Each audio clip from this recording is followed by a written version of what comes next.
Bonjour, que la paix soit sur vous. Si vous aimez notre travail, n'hésitez pas à aimer cette vidéo et à vous abonner en cliquant sur la petite cloche pour recevoir nos notifications. Chaque année, nous avons le droit à la même critique concernant le Ramadan, le jeûne du mois de Ramadan. On le voit notamment chez David Wood, qui est un critique de l'islam aux États-Unis. Et cette critique, en somme, c'est de dire que les musulmans, en tout cas certains musulmans, mais eux disent que c'est les musulmans de façon générale, se gavent pendant le mois de Ramadan, le soir, et que donc le jeûne du Ramadan n'est pas véritablement un jeûne, mais simplement une occasion de festoyer, mais que l'esprit du jeûne en islam n'est pas du tout l'esprit du jeûne dans le christianisme, par exemple. C'est une critique très répandue contre l'islam, une critique qui est pour une fois partagée par les critiques modernes de l'islam, comme par les critiques anciens de l'islam. Cette critique nous vient dans les faits des saints et théologiens catholiques qui présentaient l'islam comme étant une religion facile, une religion laxiste, donnant libre cours au plaisir, qu'ils soient ceux de la concupiscence ou ici ceux de la table. J'ai été surpris par exemple en lisant la lettre du pape Pie II au sultan ottoman Mehmed II, que Dieu lui fasse miséricorde. J'ai été surpris de voir que dans cette lettre, selon ce pape,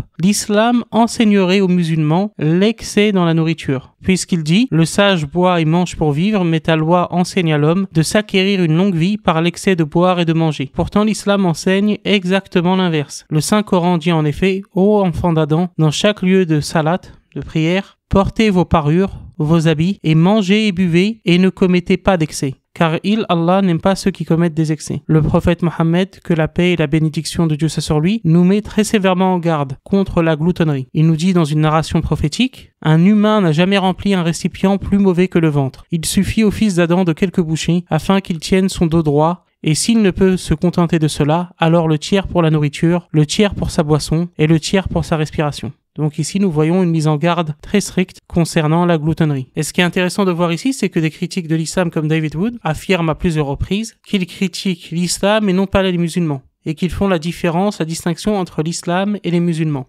Par exemple, lorsqu'ils vont voir un musulman avec un bon comportement, ils vont dire que ce musulman a un bon comportement non pas grâce à l'islam, mais en dépit de l'islam. Me concernant, j'essaie toujours de donner le bénéfice du doute à mes adversaires, de garder le jugement de la charité envers eux. Donc, je crois David Wood lorsqu'il dit qu'il fait la distinction entre l'islam et les musulmans. Cependant, lui qui dit faire cette distinction, pourquoi il ne la fait pas ici? Pourquoi il critique l'islam alors que les sources de l'islam condamnent très clairement la gloutonnerie? Pourquoi il critique l'islam sur ce sujet à cause du comportement de certains musulmans? Pourquoi il ne fait pas cette distinction ici? Le fait que des musulmans n'aient pas un comportement en adéquation avec l'esprit du jeûne en islam ne réfute pas la notion du jeûne en islam. Parce que si on a ce raisonnement peut se retourner par exemple contre le catholicisme. Je sais que David Wood n'est pas catholique lui-même, mais je cite cela en exemple parce que beaucoup de personnes qui suivent mon travail sont des catholiques et que je m'adresse principalement aux catholiques et en particulier aux catholiques traditionnalistes. Le raisonnement de David Wood et de beaucoup de personnes qui le suivent, notamment de catholiques, peut se retourner contre le catholicisme, puisque Pie X lui-même reconnaît dans son catéchisme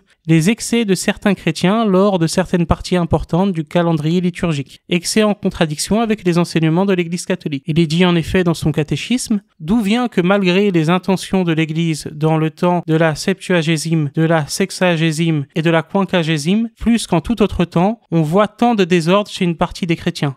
On voit tant de désordre chez une partie des chrétiens, en ce temps plus qu'un autre, par la malice des démons, qui voulant contrarier les desseins de l'Église, fait ses plus grands efforts pour amener les chrétiens à vivre selon les suggestions du monde et de la chair. » Donc nous voyons ici que Pie X reconnaît que lors de temps importants du calendrier liturgique, des chrétiens se comportent mal et se comportent en désaccord durant ces temps avec les enseignements de l'Église. Et pour lui, ils ont ce mauvais comportement non pas à cause des enseignements de l'Église, mais en dépit des enseignements de l'Église. Donc c'est pour cela que le fait de critiquer le jeûne du mois de Ramadan à cause du comportement de certains musulmans, notamment l'excès dans la consommation de nourriture, cela se retourne dans les faits contre le catholicisme. Petite parenthèse, ici on pourrait me faire une objection. Pie X explique que c'est à cause de la malice du démon que les chrétiens sont amenés à ce genre de comportement, puisque le démon essaye, selon Pie X, de contrarier les desseins de l'Église. Et on pourrait alors me rétorquer qu'en islam, selon une narration prophétique, les démons sont enchaînés lors du mois de Ramadan. Ce qu'il faut comprendre par rapport à cette narration prophétique, c'est que le fait que les démons soient enchaînés n'empêche pas le fait que